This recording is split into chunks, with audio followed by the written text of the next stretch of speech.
Shalom and welcome once again to Professors of GMS. I'm Elder Tahar, and to my left is Elder Orion Love. And computer man today would be Elder Gabar. And the name of this topic is entitled America, Rome, and the Eagle in Prophecy. And we're going to show you in the scriptures. We're going to show you in the scriptures that America and Rome is the same. We're living in the last leg of the Roman Empire. You know, the scriptures tell you about the ancient Roman Empire, and it also tells you about a modern Roman Empire. Now, I'd like the brother to get me the book of Revelation, the 13th chapter, unless you have something else. You have something else? Okay, go ahead. This is the book of Psalms 75 and 6 and 7. For promotion cometh neither from the east, nor from the west, nor from the south. But the Most High is the judge. He putteth down one and setteth up another. Right, because before the Roman Empire, if you go to Daniel the 7th chapter, let's go to Daniel the 7th chapter, and we're just going to jump around a little bit. Let's start from the second verse. Daniel chapter 7 verse 2. Daniel spake and said, I saw in my vision by night, and behold, the four winds of the heaven strove upon the great sea. And four great beasts came up from the sea, diverse one from another.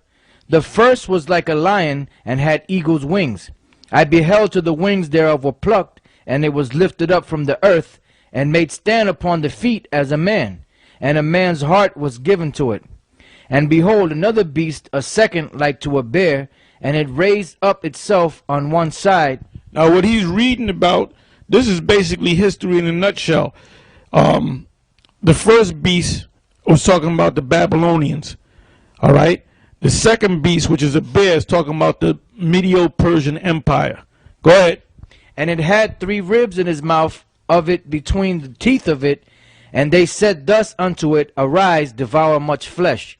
After this I beheld, and lo, another like a leopard, which had upon the back of it four wings of a fowl. The beast and also four heads, and dominion was given to it.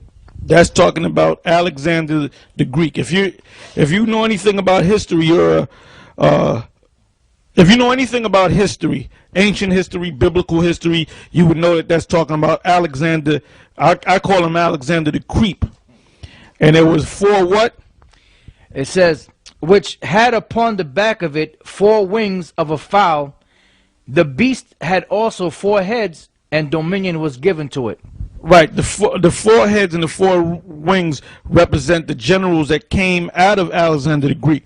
I don't know if you have the Apocrypha handy, but you can go to First Maccabees, and we can read further into that. You want to go straight to the point? Go straight to the point. First Maccabees chapter 1 verse 7. So Alexander reigned 12 years and then died. And that was the leopard. And his servants bare rule, every one in his place. And after his death they all put crowns upon themselves. So did their sons after them many years. And evils were multiplied in the earth. And there came out of them a wicked root, Antiochus, surnamed Epiphanes, son of Antiochus the king, who had been in hostage at Rome, and he reigned in the 137th year of the kingdom of the Greeks.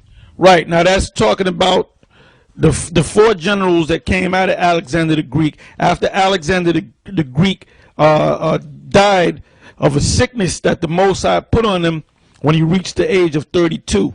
So the four generals that put on crowns on their head. I'm going to name the four generals, or the four leaders that came after him. Seleucus. Seleucus is one. Ptolemy is two. Lacenaeus is three.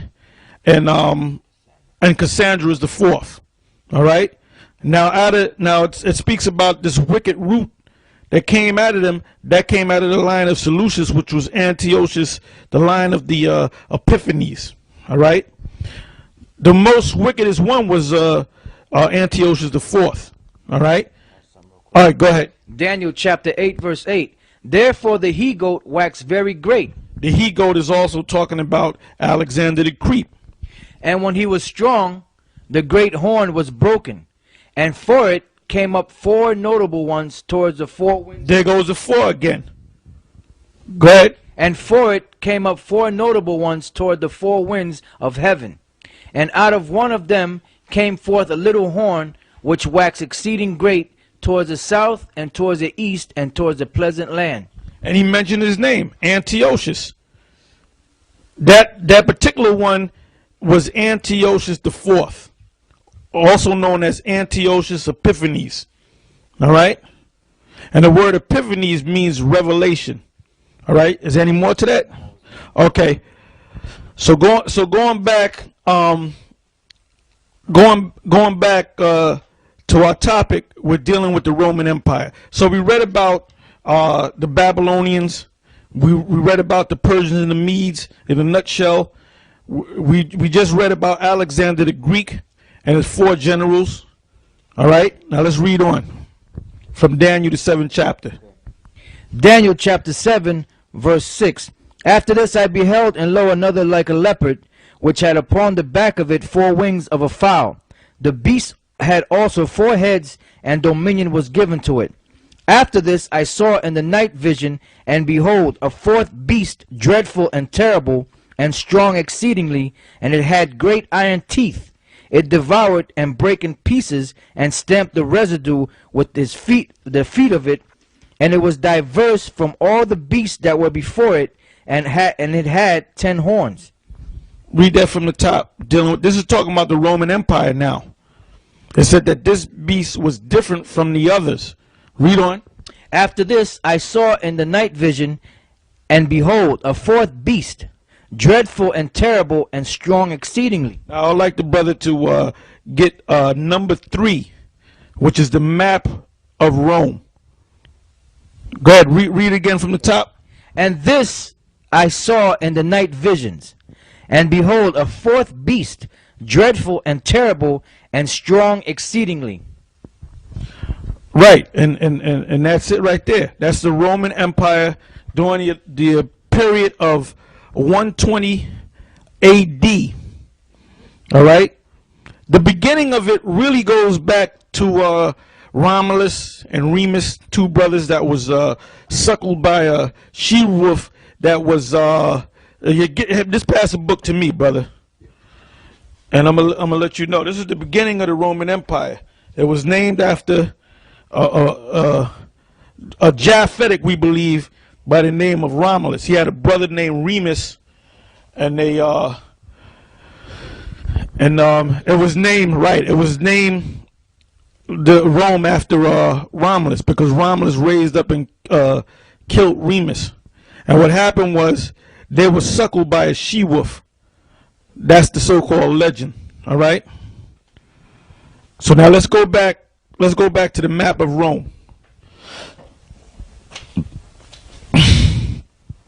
Okay, where we at, brother? Revelation 7. Okay, go back to Revelation 7. Revelation 7 and 7. After this I saw in the night visions, and behold, a fourth beast, dreadful and terrible. You mean Daniel 7? I'm sorry, Daniel. Daniel 7 and 7.